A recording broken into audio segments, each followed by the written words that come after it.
terremoto. Ah, es que fue a 34 kilómetros. ¿Ustedes son de Ecuador? Sí, de Ecuador. Voy a seguir disfrutando el paisaje. Ahí hay un volcán. Está bien en este momento, se está moviendo bastante.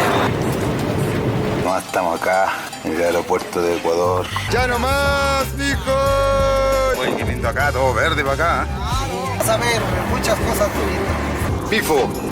Ya está el templo Pisco. Aquí estamos con mi querido hermano Carter. El barrio se llama Barrio Amazonas. Mira el caballito allá, mira. Qué bonito.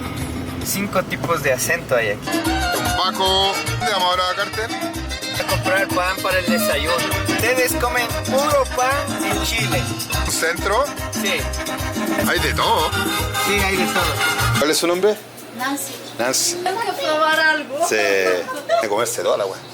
Toda la weá.